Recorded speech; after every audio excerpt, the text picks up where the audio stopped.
starting off by prepping the eyes using my soft ochre paint pot from MAC. This is my favorite way to ensure that my shadows stay on all day without fading. I'm going to be using my favorite palette. This is the Tartelette in Bloom palette, and mixing together these two shades right here to create a really soft transition shade and also to just set the paint pot. This is going to allow all of the other shadows that I apply on top to blend really smoothly.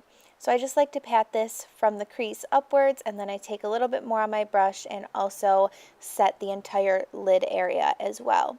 Next, I'm going to go back into the Tartelette in Bloom palette and mix together these two shades. One is more of like a neutral brown and the other one has more of a grayish cool tone in it, and I'm just going to softly blend this into the crease. This is going to add some dimension to the eye and really just add a little bit more definition so that way my eye doesn't look completely flat when you're looking at me straight on.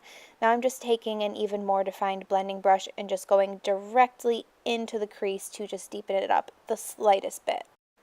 I'm just taking a little bit of concealer and cleaning up the outer edges of the eye. I just like to do this once I'm finished with the crease because it really sharpens it up and cleans up any of the messiness on the outer corner. Then I'm going to be moving on to the rest of the eye look. This is super easy, you guys. I'm just picking up this olive green shade by Makeup Geek. It's called Dirty Martini. And I'm just creating a wing. So do it like how you would normally do with a gel or a liquid, but I find that it's much easier to work with powder. So this look is just so simple to do. So just creating the basic wing, going over it, building up the color, building up the pigment, and then I also just like to pull my eyelid a little taut so I can get that inner corner without it being patchy. Now I'm just taking a makeup remover wipe and cleaning up the edge of the wing, and then I'm going to pick up this darker green shade. This is also by Makeup Geek. It's in the shade Secret Garden, and I'm just going to be pressing this right up close to the lash line. So I don't want to cover up the olive green, I just want a little extra definition towards the lashes. I went ahead and applied my lashes. These are the Koko lashes in the style Queen Bee, some of my new favorites, and now I'm priming the face using the Smashbox Photofinish primer, and I like to just blend that in using my beauty sponge. Now I'm taking my Maybelline Matte and Poreless. I'm mixing together two different shades to get my skin color at the moment, and recently I've been loving to apply the foundation to my face with a duo fiber brush first, and then I'll go in and blend it out using a beauty sponge. I just noticed that this really gives me full flawless coverage, and that way the sponge doesn't soak up a ton of your product. After I blend that out, I'm picking up my RCMA VK11 palette. This is just a foundation palette, and I'm going to be using two of the darker shades in the palette to contour my cheeks and do a cream contour. You don't have to do this. You can totally skip this step. I just like to show you guys all options. This is something that I would do if I was going to a special event or if I knew I was going to be having a bunch of pictures taken, because it really looks natural once it's blended and it just adds that extra dimension to the face. So that is why I'm doing this step, to show you guys some options. So I'm just contouring like I normally would using a powder contour.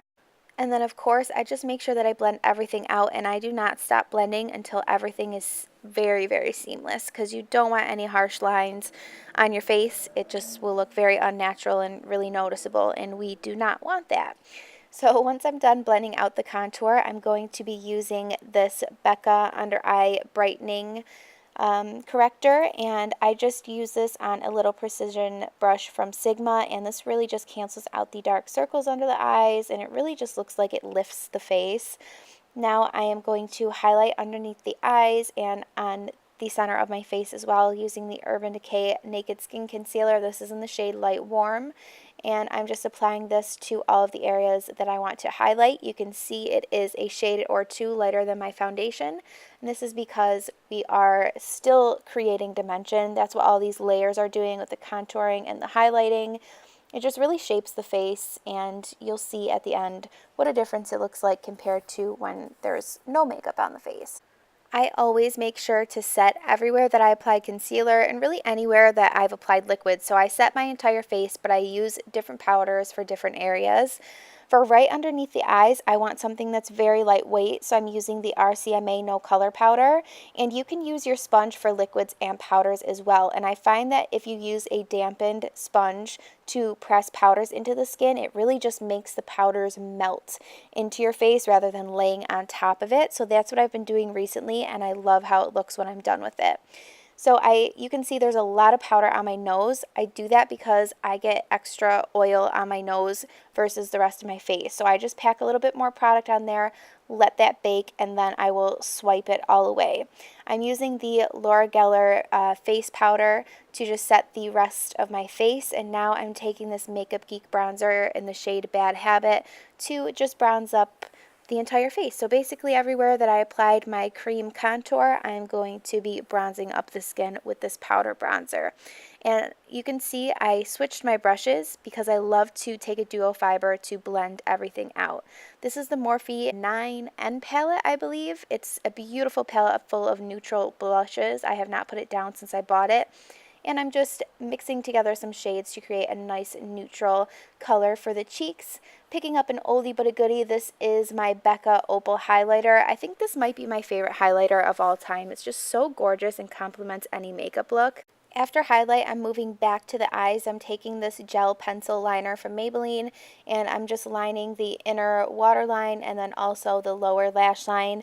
And I put my palette mirror way too close up, so I blocked this part out, but I am just smudging this out using that darker green shade in Secret Garden from Makeup Geek, and then I took a little bit of Dirty Martini and just went on the very inner corners of my eyes and just defined the inner corner. I smudged it out using a neutral shade from the palette, and then I went in and applied my mascara. So I'm going to be showing you 3 different lip options. This first one, I'm starting off by taking that same exact eyeliner and lining my lips. Yes, I'm using an eyeliner to line my lips. I want a nice dark deep base, and then I'm picking up that shade Secret Garden once again and packing this onto the lips, and it just created this gorgeous green lip. Like, I think I loved this one the most out of all 3 lips that I'm going to show you. I just thought it was so pretty, so perfect for fall, and something totally different. For the second look, I wanted to test out this whole glitter lip trend that's been going around, so I picked up a pigment from Makeup Geek in the shade Utopia, just dampened my brush with some MAC Fix Plus. You can also use a clear lip gloss, and just stamped this all over Secret Garden, and it gave a beautiful metallic sparkly lip. And for those of you who love the eye look but aren't going to go for a dark or crazy lip option like that, I decided to keep it neutral. I'm just using a nude lip liner from Jordana and lighting the lips. And then I'm taking one of my favorite liquid lipsticks. This is in the shade Caramello by Stila Cosmetics, and just creating a nice simple nude lip. So this is the third and final lip option. Let me know in the comments which one you guys liked the most and which color you would wear. Thank you guys so much for watching. If you did enjoy this video, please don't forget to give it a thumbs up and subscribe if you haven't already. And I look forward to seeing you in my next video.